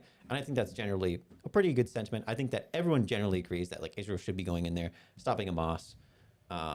But the level of aggression they used to do it, I think, is where we're kind of like a little bit off. And then for me, like personally, then I get into these weird, I guess you could call it emotion or moods, where I'm just like, you know what, like, if I like, I'm sick of like as a country tiptoeing around. Like if Iran wants to shoot rockets, like, okay, you want to fight, like we'll fight, and like throw the entire might of, you know, the U.S. armed forces at them, and then I'm like. But then what about China? Yeah. What is their play going to be after? Like, let's say the U.S. goes, okay, fine, that's it. Like, Iran, you're going to keep shooting rockets. And I think they only did it that one time. Yeah. And Yeah, they were doing that it was so crazy because they telegraphed it for like months and months and months. They attacked. And then I think they killed like a child or something, like something off. And they're like, yeah, we did it. And then they're like, no, we're not going to do anything else. We're done. Please get away from us. You know, that was ridiculous. Yeah. And so I'm just like, you know what? Like, you want that to happen? Like, we're just going to obliterate you. But then I'm going, okay, like, what are the full ramifications of that? Like, what would happen if that happened? So I'm like, I'm torn between these two, like, opinions. Like, we should really hold back. You know, we don't want to send our people and our stuff over there. We don't want to die, you know, have our Americans die for this. But dang, do I just want to. I am of the, I think, Teddy Roosevelt, like, walk tall and carry a big stick type belief. Like I love that saying. Yeah. And like I believe it. And it's so difficult. And I think I didn't see it being this crazy in our country. And then we can kind of push towards the college campus stuff. Yeah. I didn't think it would be that big of a hot button topic in this country. And I think the divide is a little bit more on the left, but with kind of the cultural changes on the right happening, I think there is some divide on the right also. And for anyone who doesn't know, like there are a lot of right-leaning people becoming a little bit more isolationist. Like, hey, you know, we don't need to fight these wars. I think there's a huge push because that's exactly it's a big like push. That's Donald Trump's main idea here. Is like he wants to be like a super isolationist. He doesn't want to be involved in any of these other wars because he thinks that the United States is what matters. You know. But he does need to tell Putin he's going to blow up the Moscow. He said he's going to bomb Moscow? You never heard that? That'd be wild if he said something. I'm pretty sure, I might be mistaken, but I'm pretty sure there's like some deal going on. Trump like walked over to Putin and said like, it'd be sad to see those golden tops go like flying off or something like that. Pretty much saying he's going to bomb their buildings. Yeah. If he went into Ukraine. Okay. So like, he wants to be like, and I don't want to sit here and talk about Trump or Biden really, but that's my kind of thing. Like, hey, I want to stay on us, but if I have to come out and play, I'm going to come out and play. Yeah. Like, and that's my kind of beliefs. That's kind of the way I believe things should be. Like, hey, not this like, oh, well, you know, we'll kind of do this, we'll kind of do that. It's like, you're either in or you're out, but then the ramifications of those things are pretty crazy. But anyways, to the U.S., and what's kind of going on in our campuses, our news cycles, the support, not support for Israel. I think it's kind of been crazy. Yeah. I don't like to throw around the anti-Semitism thing or racist card or anything like that. Yeah. And I understand people say things just to say things, and that doesn't necessarily mean that they're anti-Semitic or anything Yeah. like that. But damn, dude, there's some people yelling some stuff. The terrible, yeah, no, a lot of it's like pretty. I think on the college campuses you see a lot of really awful things. But I think there's so many of these people who are there. Like there's like the small amount that are like instigating and actually have those terrible beliefs, and then you have a lot of people who are like picking up signs and doing these things that like they don't actually really care about that. Like if you ask them like what's the difference between Palestine and Hamas, they wouldn't be able to tell you. You know what I mean? Yeah, they wouldn't know. But yeah, I know there are a lot of really bad people who create these like really bad like beliefs or kind of like hone that sort of like main tension. I think it's good to keep in mind though that when we talk about like college campuses and all these things, I don't think that this is ever really gonna like there's not gonna be a point where like Biden's gonna stop supporting Israel. And even I think he was specifically asked in a conference, they're like, are any of these protests gonna change your mind? He's like, no, and he walked off stage. So I think when we talk about this, it's more of like we should talk about this in sort of like a societal standard. Like, are these protests like affecting our society? Are they causing these issues? Because I don't see them actually changing anything like politically. Like me and you, like here, like we're like what, South Carolina, so it's like we're not going to affect like these guys are in like UCLA or in these like California campuses or New York. Like they're not really going to be affecting us directly, you know. My only thing is with the college campus stuff is eventually these people, these kids, they kind of cultivate some of these beliefs, and then once they leave college, some of them totally detach from the beliefs, but a lot of them, what kind of happens is they get what I think. This is my opinion. They get these beliefs, and then they'll detach from the culture of where those beliefs happened and where those beliefs change, and they detach from the college campus culture, but they hold on to some of those beliefs, and then those people become your neighbors, those people become your boss, and they hold on to these things that were kind of just this like buzzword back in college. Yeah. You know, oh, from the river to the sea. And then 20 years later, like they're still supporting Palestine, even though they should have learned more about that, but they still hold on to that. And then those people are now your manager or your boss or whatever. And they take these beliefs into the infrastructure of the country and where they can change policy or change certain things for average people. That's my worry with it.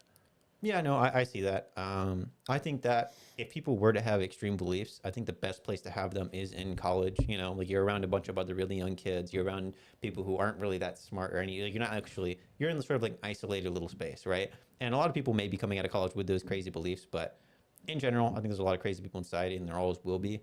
That's true.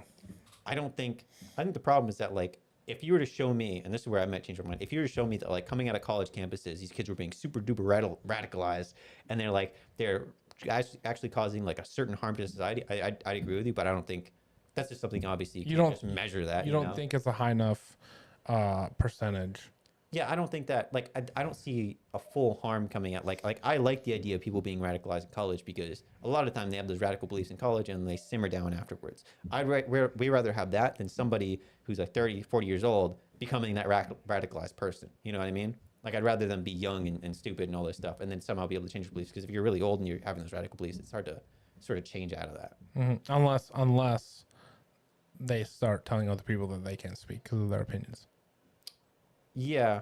Are you talking about like essentially like that's what I'm saying is have whatever beliefs you want. When your beliefs, when you start saying that other people can't share their beliefs, that's when I think it has to stop. Yeah, no, I always think that, and I think that sentiment comes from both sides. The left definitely talks about it a lot. Like they try and like ban certain books, or they'll try and say like I'm not gonna have this conversation with you, or whatever. I think it's pretty cringe. But the right does that as well. Sometimes the right's been talking about banning certain books in school that have to do like transgenderism or certain things that are like too sexual. And I don't know. I think it comes from both sides generally, but you have to be able to have a conversation. I agree. Election? Yeah, so we can talk about the election. I wanted to talk about really big things coming up to the election that would have like a major, like sort of like effect on it. I don't know if you've seen the polling recently, but it's pretty in favor of Trump, or at least most of the right-leaning polls are very in favor of Trump. I think that's what a lot of people have in mind. A lot of people think Trump's gonna like super win the election or whatever, which kind of is what happened in like 2020. You know, like a lot of people were like I think even Tim Pool was like 49 state landslide or whatever. There's a lot of people who think that Donald Trump's super gonna win this election, but I think right now it's pretty up in the air. My polling that I typically use is 358 polling, and I'm sure you heard them. It's just an Yeah, I know them. amalgamation of all the polling, and they typically try and do a pretty good job. In 2016, they did pretty bad.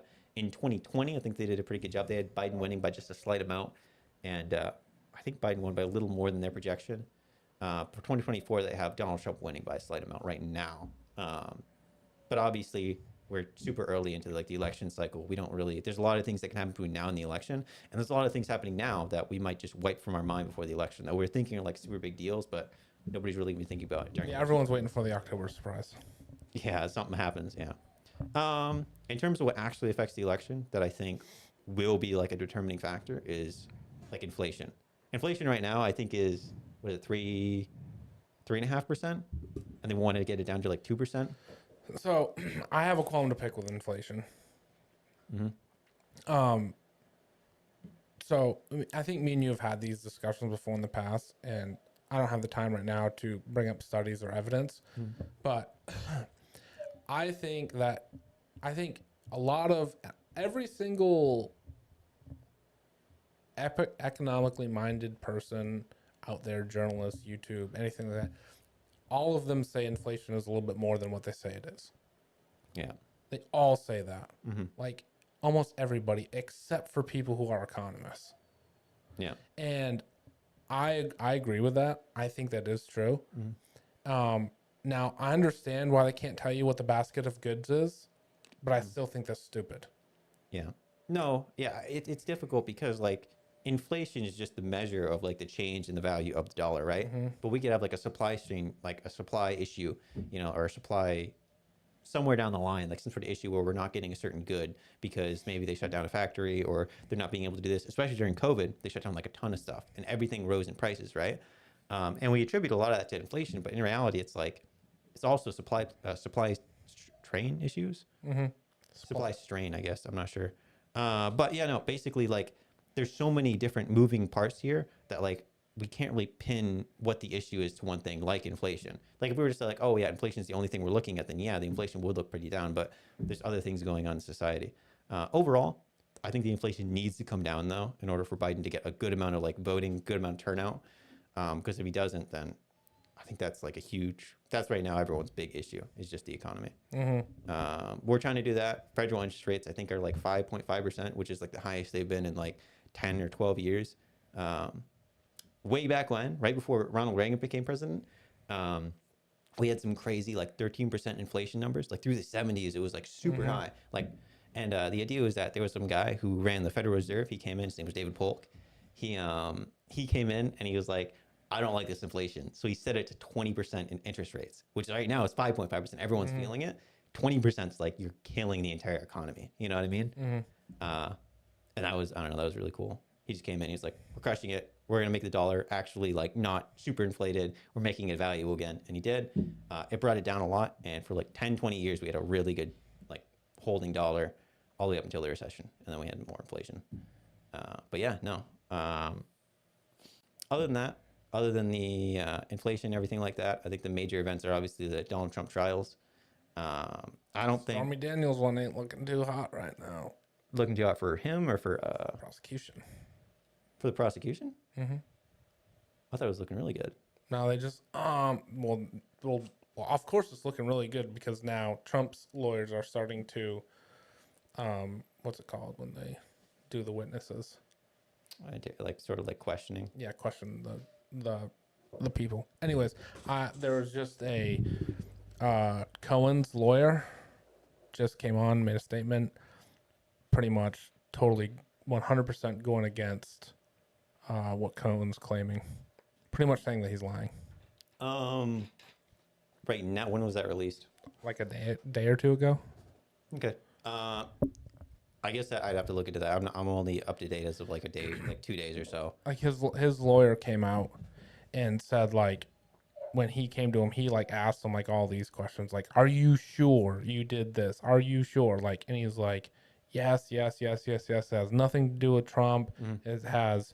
I went and did this. I did it on my own. Was this I pulled out a loan, and it's this was before? This was years ago, right? That he's talking about these things where he's lying about things that happened years back. so the lawsuit that's going on right now is that Donald Trump paid money to Stormy Daniels for Yeah. hush money, and it's coming from one of Trump's lawyers. Yeah. He took a What's his first name? Michael Cohen. Michael Cohen. Yeah. So yeah, Michael Cohen took a home equity loan of $130,000 to pay off Stormy Daniels, probably her attorney or so, to basically silence the Hush story. money. Yeah, hush money to silence the story from her, which we sort of care about. We sort of don't care about because that kind of happens. You know, people are always paid different stories. The idea was that later on, though, Donald Trump came back and paid him like $400 and something thousand back. And the idea is that whenever he paid him that money, he didn't report it as an election, sort of like as an election fee. So it didn't count against his like election credits or whatever they are, right? So the idea is that whatever Alvin Bragg was going through, whenever Michael Cohen was talking about this during the case, Alvin Bragg's like, hey, wait a minute, that what you did was fraud right there because you're not counting it as like an election contribution when he says it was. So that's basically right now in court. Donald Trump's main defense right now is saying, well, this wasn't actually a thing to do with the election. This has to do with me covering up a story that I don't want my wife to see, sort of, if that makes sense. So the fraud is really just him misappropriating a fund that he would say is for his election, which I think is for his election, but they're deciding that in court right now. So, Well, Cohen is saying that like Trump paid me. The big thing is that Trump paid him for it. That's one of the big pieces. Yep. And anyone who knows invoices, you can write an invoice for whatever you want, and most invoices just get paid. That's like the way stuff works. I think the problem is that right now, I'm trying to get what you're saying. So the idea is like Trump, essentially what I'm saying is that he knew about what was going on. He knew the scheme, that he was like talking to Cohen. He was going to cover up the story. And the idea is that he didn't want to count this fund against his election. So he got Cohen to pay for that. And then he would pay him back later through some sort of like subsidiary companies, right? Mm-hmm. That's sort of like our claim. But the idea is like the defense would say that Trump is paying him back because he didn't want the story to get out for his wife. What's coming out right now, or what I've only listened to a few things on it recently, is Cohen did this. He went and did the money to get back into like Trump's inner circle. Like he's like hey, I'm gonna go take care of this on my own. Yeah. So I get back in the good graces of Trump and get back in the inner circle, and to potentially get a spot in his cabinet or whatever. Yep. And Trump never gave him that, so now he's kind of like going on a revenge tour, trying to get him back. And now Cohen's lawyer, who Cohen went to right after he did all of this, and told him what happened, is refuting what Cohen's statements have been. Okay. I'd like to see more of like that specific, because I haven't seen specifically what his attorney is saying. My understanding is that they were calling him a liar because of things he said years ago. More like things he said like to the public or during court cases, like lying under oath. This is what he said to his lawyer. And His lawyer was speaking. Okay. Specifically, I can find. let's look it up. I can't do it. I can maybe be able to do it. I might. It was some weird name. How do you spell it? C-O-H-E-N. Cohen. O-H.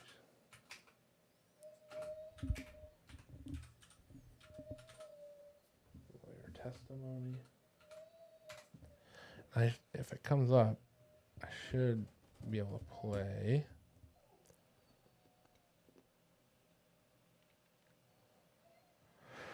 Play some of it.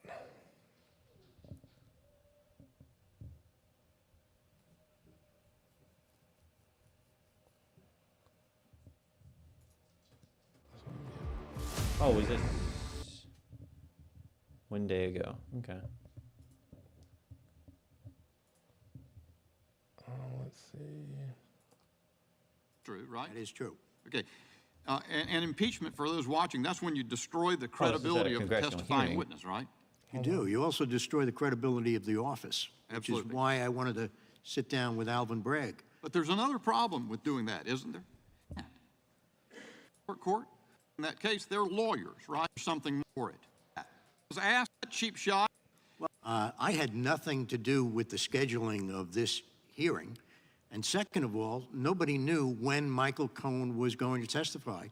The prediction by the media and also by the prosecutors was that this was going to be a 5 or a 6 week trial. So according to that, Michael Cohen shouldn't be testifying for another week or two. So to claim that we're just doing this to interfere with the jury that's been instructed, of course, not to watch proceedings such as this. Absolutely. It's ridiculous. All right. It's a cheap shot, So- and that's why I called it that. Totally agree. And I'll just observe. When I was reading your statement, I noticed that you said you had been practicing law for 51 years. I said, wow, you're going to be old. No, What a great head of hair and great, absolutely have it all together. So, but you've been practicing law at a high level for 51 years. Mr. Trusty, next year, I think you said you were with the Justice Department for 27 years. Is that correct? I was a prosecutor for 17 at DOJ. Okay, prosecutor, 27 years, and 17 at DOJ. So yes, I'm not as old as Bob. No, thank you for that. no one has attempted to lay a glove on either of you. How about Stanley Woodward? Has anybody, to your knowledge, challenged his sworn account of being extorted by Jay Bratt, Mr. Trusty? No, but I also have no evidence of the department looking inward about it at all. What indeed is the recourse? If this shouldn't come before this committee, as the members of the minority have said. What indeed is the recourse for this? Mr. Trusty? I'm not sure. Certainly disqualification from the case, which would be a starting point here. My experience with OPR, even in some of the worst accusations that were made to decisions until people were concerned that, the public ramifications. And the problems to read, Mr. And how, and I encourage is what comes next. How is this going? This is not what I saw. I wasn't trying to find you. Was that the same guy? I think Okay.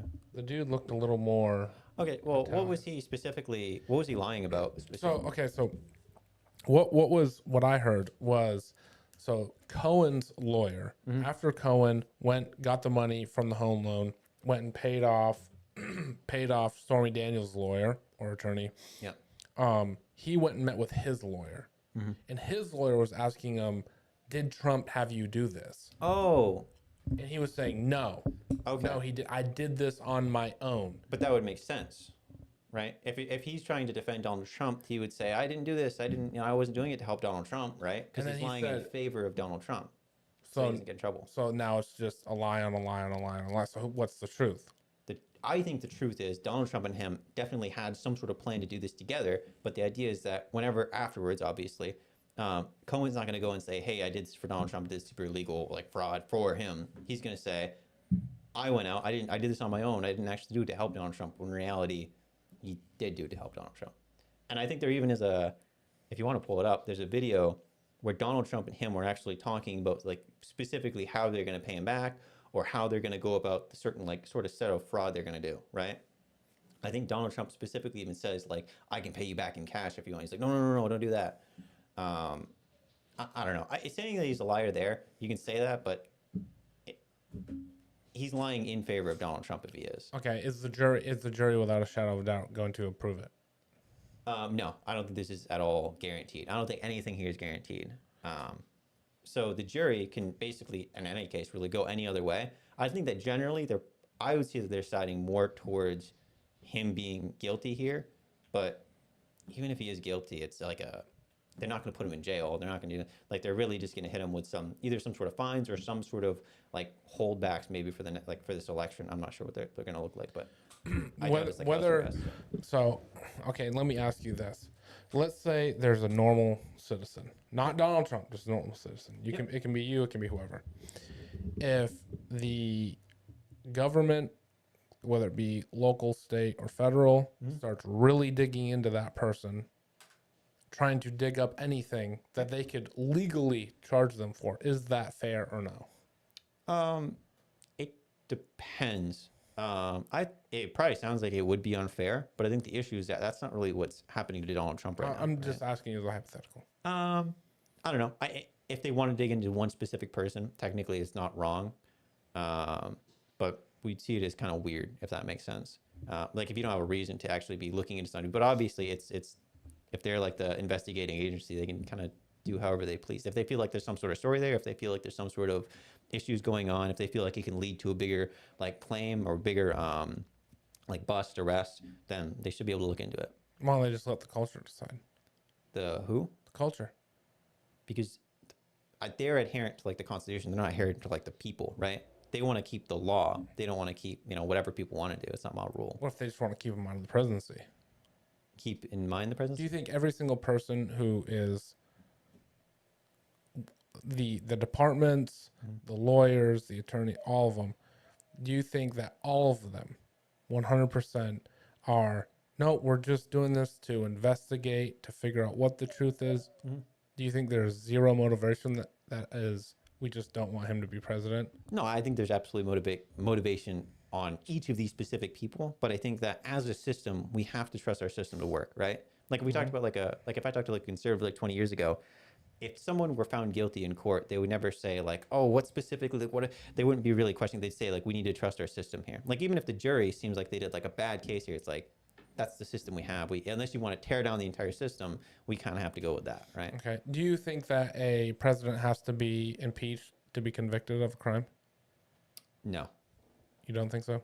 No, I don't think they have to be impeached. And I think that even the Supreme Court followed that as well in their hearing. They specifically said that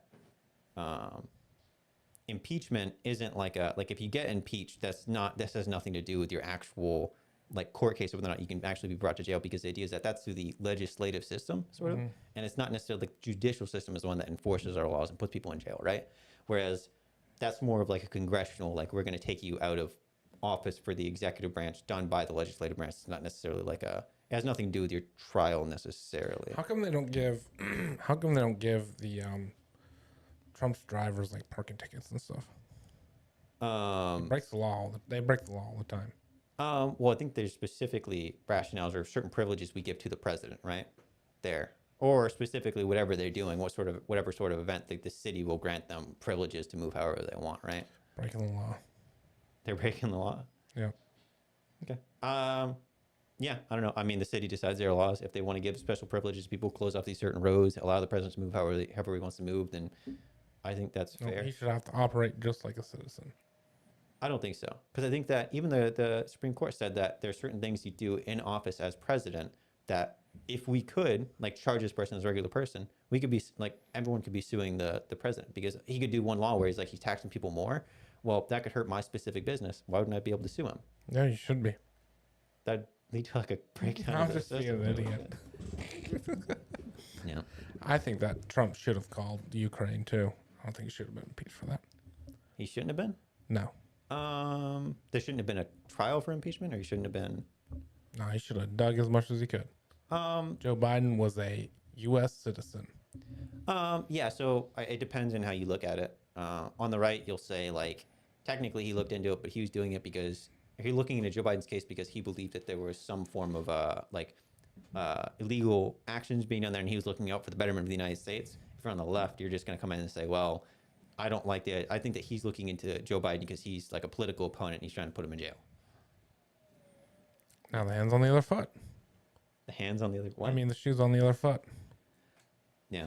No, I think that with that, though, specifically, they didn't have anything to go. Like, they specifically tried to push for that investigation into Joe Biden. But my understanding is the FBI specifically came out and said, we didn't find any evidence of this. Even like the committee hearing, they said, like, we Yeah, can't. I know, because they dumped that evidence in the trash before. Oh, I didn't see nothing. Yeah, well, all right. I'm just being an idiot. Alright. Okay, I got one question for you. It's the only question I really care about on Okay. this topic. And I know it's been asked a gazillion times, but Joe Biden doesn't give his health, mental state, stuff like that. Yeah. Doesn't give you any. There actually, I just listened to a 30-minute interview with him and Howard Stern. I think that he is super old, but when I look at that, I think of like, what are like the actual like downsides to him being old, right? Like, Everything. well, like what's a specific point you can point to where like, all right, because he was old, he made this decision wrong, or because he's old, he had this specific country look at him the wrong way. I mean, he's shaking hands with the air, dude. That actually was a fake video. You know that? That was a fake video? That was, well, it wasn't a fake video, but he was pointing to people behind him. You can pull the video. Bullshit. Oh, look it up then. I can look it up after. Okay. All right. All right. I'll take your word for it though. If it's a Okay. fake video, I'll take your word for it. Okay. I The have a, one where he turns to the side and goes, yeah, he points. I'm pretty sure he's pointing to a group of people behind him. I'm pretty sure. And I think he turned back the other way and pointed to a group of people on his other side as well. I'm pretty sure that was like TikTok clip. maybe. I'll I- take your word for it. Well, I I'll might- 100% take your word for it. Okay. All right. I have a question for you. What's up? So, if Joe Biden's putting Donald Trump in jail, why wouldn't you want to be on the winning team? Why wouldn't I want to be on the winning team? If my president's so powerful that he can put yours in jail, why wouldn't you just be on Joe Biden's? I want to be on the right team. Well, I Team mean, of truth. okay. That's why. My president's gonna put your president in jail. To be honest with you, if Trump wasn't running, I know this is might be not a thing. I'd totally vote for RFK. I can't stand that guy. I love him. This is like one of those things where it's like, once you go so far left, you become right again. You know what I mean? I like him. Dude, the Kennedys have a thing about them. I can't stand that guy at all. Dude, I and he's jacked. he's like 80. Yeah, I guess he would be He's Jack not for an 80 guy. He's like 60 something or 70. He's legit jacked, like legit Yeah. has muscle. Okay. I mean, his voice is kind of messed up, but Yeah, all the Kennedys have some weird talking. It's either they sound really good or really bad. There's Yeah. no in between. do you think JFK was a good president? For his 2 years, I think generally he was pretty good. He definitely had a lot of like a lot of people loved him. You know what I mean? Like he's a very influential president, but what he did in 2 years, I couldn't even tell you. Yeah, the Kennedys they're also weird too. They have some crazy stuff about them. Yeah. A lot of people want to kill him too. Yeah. Like the CIA. Yeah, the CIA. I don't want to. We're gonna get into that right now. No, we're not. I'm just throwing buzzwords out there. Right. I don't know. I like him. I can't point to a specific. Oh, he loves Bitcoin. I like that he likes Bitcoin. I think that's cool. Yeah. I don't- The Bitcoin prediction you made actually went pretty good. Didn't it go up like a lot? Mm-hmm. Did you put money into Bitcoin? Oh, I've had money in Bitcoin. Since like when? Like 2020 or? Yeah, 2020. Okay, so it went up quite a bit. That's like 5 times, 6 times. Me and Dexter made an entire plan back in September when it was at its lowest, 15,000. We set plans for Bitcoin and Solana to buy certain amounts every single week on the day, all the way up until the end of the year. We had our set goals. We bought up until then, and then we backed off of it. And then we watched the ride out, and then the U.S. government hopped on board. Yeah, they came in and they what did they give an official something for them? They approved ETF. Okay, which you is can- electronic transfer. No. So an ETF is like retirement funds now. So you Oh. can put. You like can, 401ks can go into that. Mhm. Wow, that sounds almost scary. Can you? So if I'm sitting in my 401k right now, I can tell BlackRock or Yep, Vanguard. Yep, they have EFTs. All right. You can tell them to put a share of your. I'm pretty sure. Now I'm not the most knowledgeable person about EFTs and stuff like that, but yeah, BlackRock has their own Bitcoin ETF, not EFT, ETF. BlackRock, State Street, Fidelity, Yeah. ARK. So you can buy Bitcoin through them now and put it in your retirement account. That's super cool. Yep. Uh, And my prediction was above 50. It hit 73, came back down to somewhere in 50. Now it's back up to 66. Okay. Yeah, no, it's kind of actually volatile right now, but overall, Life is actually volatile. yeah. All right. So in terms of like the other cryptocurrencies, would you ever like advise someone to get into those, or are those like out of? So my general saying with other cryptocurrencies, I have more and more become a Bitcoin maximalist, which is someone who just thinks everything else is just a copy, Yeah. just buy the best. It's the one that has the biggest track record, and one that it's the only one that, not the only one, but it has the most gas behind it. It's the most decentralized and all that. I would say only be willing to put in money that you're willing to lose. Yeah. Like, if you were going to go and gamble on a scratch ticket and you don't care if you want to lose, put that money in. If you're going to be buying Bitcoin, from the looks of it, as of right now, Bitcoin is here to stay. I don't think that BlackRock and all these big, massive, are they hedge funds, investment firms or whatever? Investment firms. They don't make these decisions because of, oh, hey, we think Bitcoin's going to be up next year, so hurry up, we're going to make this quick trade and make a bunch of money. They're looking way further into the future. Yeah. And so take all the analytics that they do, and they're running 5-year period, 10-year cycle, 20-year, 30-year, and they're going, hey, is this going to be profitable and good for us in 30 years? Yep. And they're going, yes, we think so. They had the SEC, they got the SEC to approve it, Securities and Exchange Commission, and now they're trading Bitcoin. And they're holding on to, and like they're literally, so like what's happening right now, if I can give you the TLDRs, what's happening right now and what's been happening is Bitcoin, there's only 950 made per month, 950 being made. We just went through a halving period and that got cut in half, or 900 being made. So now it's 450 being made per So they're month. still making Bitcoin? Yeah. Okay. So max supply of Bitcoin is 21 million. The amount that's already been mined is 19 million. So there's only about 3 more million that can be mined from Oh, now. so they're still mining it. They're not just Yeah, they're mining it. conjuring this up. Okay. Yeah, it's being mined.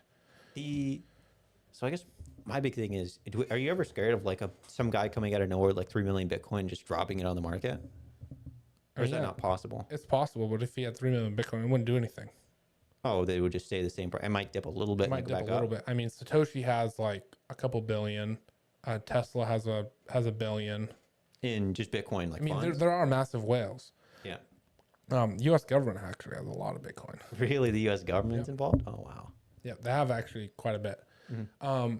But the price is so hard. We're talking about in the trillions. Mm-hmm. Market cap of Bitcoin right now, I think, is 1.27 trillion, Mm-hmm. something in that area. The total market cap of crypto is like 2.4 trillion.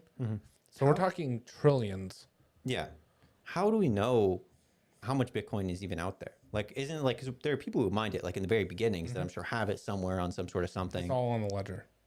So we know exactly who has what? Yep, everybody. Okay. You know exactly which wallet has what, not who. Okay. And how do they? Oh, so they have a ticket to a wallet, but you don't know who owns that wallet. Yep. Okay. So there's no one that's like hiding Bitcoin somewhere, right? Technically, no. So that's what the miners are for. Yeah. The miners hold every single miner holds the logbook. Yeah. So every time there's a transaction on the blockchain, the logbook gets updated. And that's what the miners are doing. They're constantly updating the logbook. And then for a reward, they get paid out in Bitcoin for upkeeping that logbook because it takes computing power to upkeep the logbook. Yeah. They get paid out. And what I was saying earlier, right now only 900 Bitcoin were being made per month. Yeah. And now halving just happened. So every 4 years, the difficulty to mine a Bitcoin gets cut in half every 4 years. Yeah. It's called the halving event. It just happened. So now there are only roughly being 450 Bitcoin are being made per month. Okay. You want to know how many Bitcoin are being bought by BlackRock and Fidelity per day? It's probably a lot more. In the thousands Okay. daily. I said 400 are being made per month. Yeah. So if you know supply and demand, up and to the right. Yeah. So I don't know if they're still doing that, but ever since the ETF got approved, they've just been buying, they just keep buying. And now I think some funds in Japan are getting interested. There's some funds in like Denmark, Sweden, the UK. And if those start happening, which now is possible, I mean, the US is kind of leading the way. We're talking like $1 million Bitcoin in 10 years, potentially, if other countries follow suit. Yeah. I remember in college when I first started going, it was like 2018, 2019. We saw like that big rise in Bitcoin to like 8,000. I'm like, oh my gosh, that's crazy. It was like a few $100s. Like, that was so much money. And I'm like, that's crazy. Like, I wish I got in on that then, you know, but it's like, now we're looking at it again, like it's like 70,000. It was like 8,000. You're like, why didn't I get on it then? It was You know? 17,000 in September of last year. 17. Oh, so it went down. Yeah, it was at, it is Wasn't volatile. it like 50,000 and then it went back down to that 17,000? So the old high was like 64,000, Yeah. and it hit that around the COVID time, 2020, 2021. Yeah. And then it dipped hardcore because the economy started doing really bad, and it just kept trending down. So it went, 64, it dropped back down into the high 50s, and then 40s, and then 30s, and then 20s, and then finally, as of last year, it was at 17,000. Okay. And then historically, the Bitcoin price has always been really bad in September. I don't know why, it just always is. Everything kind of dipped last year and then started working its way back up. But now I think with all these big institutions being involved, I think that they're going to try and stabilize it a little bit more and make it less volatile. Make it go up a little bit every year, maybe. That's going to be their goal. But the only way to do it is to own a lot of it. Doesn't that defeat the whole purpose of Yes. Bitcoin? Like, that's becoming more and more centralized. Like, Well, it can never be really centralized because there's no one who runs it. The miners run it. okay. Do we know specifically who runs Bitcoin or who like specifically controls all of? It's all open source. Okay. Oh, so specifically right now, what controls Bitcoin is literally just the people holding the Bitcoin.